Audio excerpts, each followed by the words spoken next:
Next question has been asked, when someone dies in Pakistan, people do Khatam Al-Qur'an and 40 days chilla.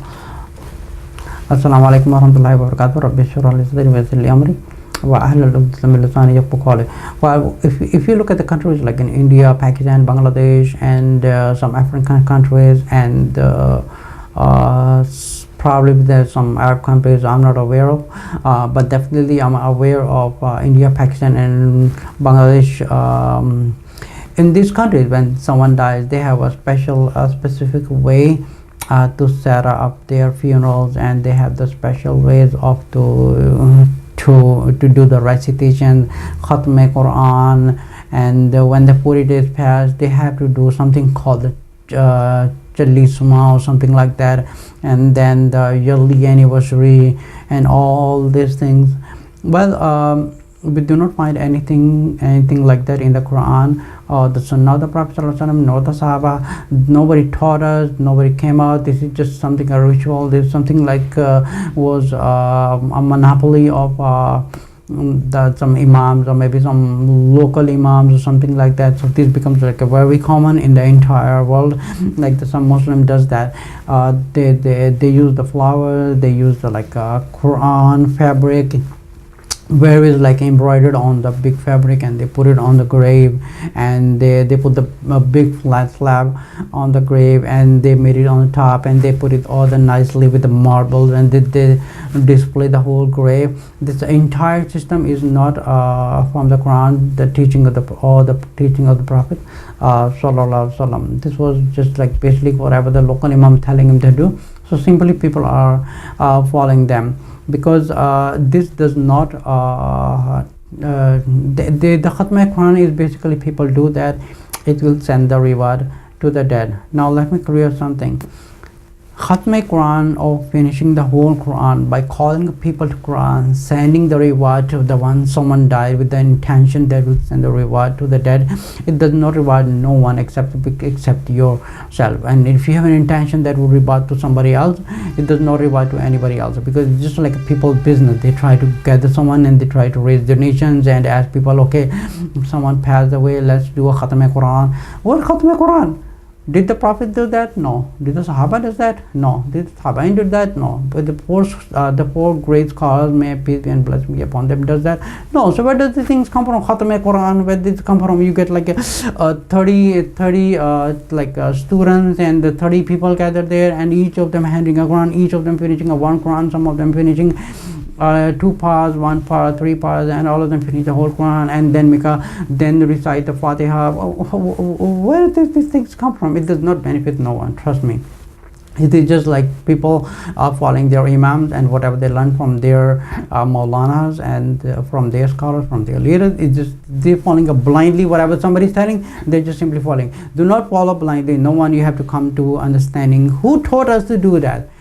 When it comes to the matter of deen, when it comes to the matter of Quran or the Sunnah, when it comes to the life of the Prophet ﷺ, we do have to know where does the root comes from.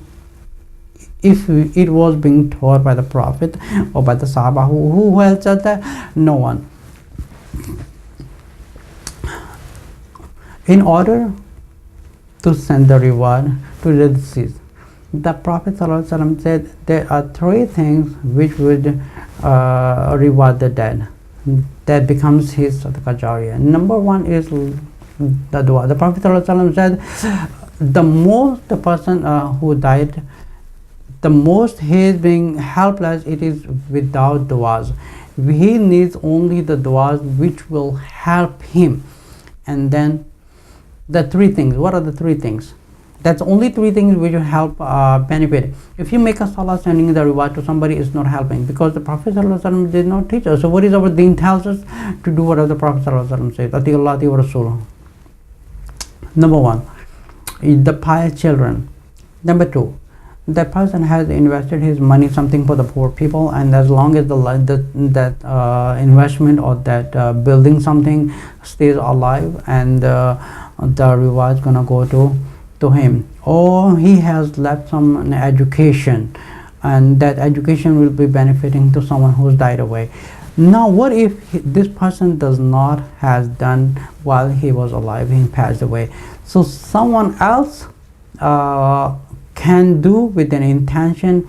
For example, if his children does not know what to do, his children does know how to send the reward to his father or the mother, so he has to ask the scholars how to do that. And in order to do that, he has to make a lot of du'as. The children continues make a dua for them.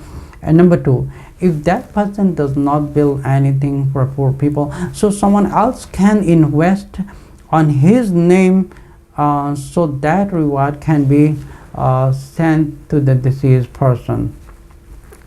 And if he does not left any education in this world, that would reward for him. So anybody else can invest somewhere. For example, give the donation, give the sadaqah to the Islamic institutions like a madrasa, schools, universities, or any student who is in a need of doing an Islamic studies or any Islamic work. So he can invest in that particular institution with an intention that to send the reward to the person who's been deceased.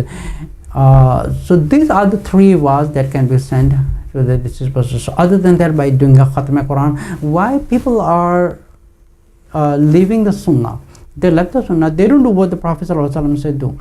They do what their Imam said that, what their local masjid Imam said that, what their Maulana said that, what their Imam said that, what their madhab scholar said that. And they would just simply stick to what they say. They would understand, go back to the Sahih Hadith or the Prophet ﷺ said that we should just stick to that. We should not leave anything else and not leave any liberal gap to do something else. Like for an example, if the Imam tell you to do that, but we have to as a person of knowledge. So somebody would definitely ask the Imam, like if this was being taught by the Prophet ﷺ. So many Imam does that, it's okay. Now many people does that, it's okay. Khatam Al-Qur'an, it's okay. Do the gathering, do the nasheed, do the naat, and send the reward to the dead, it's okay. It's okay. Everything is, it's okay.